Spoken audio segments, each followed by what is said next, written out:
किसान की फसल बारिश और ठंड की वजह से बार बार खराब हो रही थी।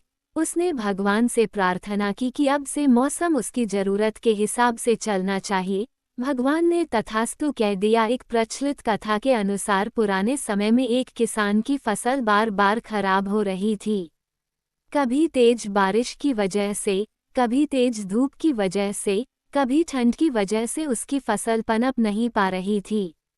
एक दिन इससे दुखी होकर किसान भगवान पर नाराज हो गया। वह भगवान को लगातार कोस रहा था। तभी वहां भगवान प्रकट हुए।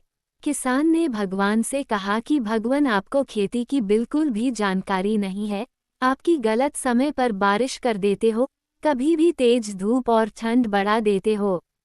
इससे हर बार मेरी फसल खराब हो जाती है। आप मेरी अगली फसल तक मेरे अनुसार मौसम कर दीजिए। जैसा मैं चाहूं वैसा ही मौसम रहे। ये बातें सुनकर भगवान ने कहा कि ठीक, अब से ऐसा ही होगा।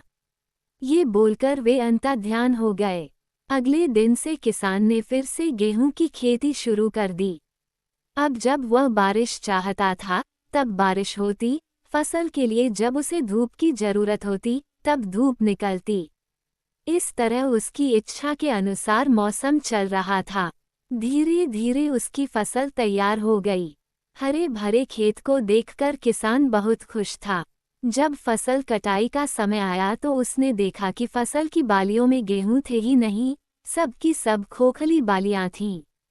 ये देखकर उसने फिर से भगवान को याद किया। भगवान प्रकट हुए तो इसकी वजह पूछी। भगवान ने कहा कि तुम्हारी फसल ने बिल्कुल भी संघर्ष नहीं किया है, इसी वजह से ये खोखली हो गई है।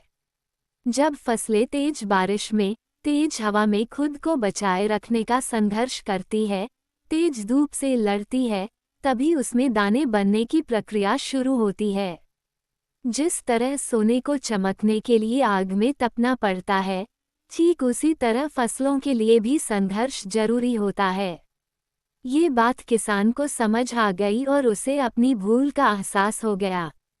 कथा की सीख। इस कथा की सीख यह है कि जब तक हमारे जीवन में बाधाएं नहीं आती है, तब तक हमारी प्रतिभा में निखार नहीं आता है। बाधाएं ही हमें साहसी बनाती हैं। परेशानियों की वजह से ही हमारा सही विकास होता है।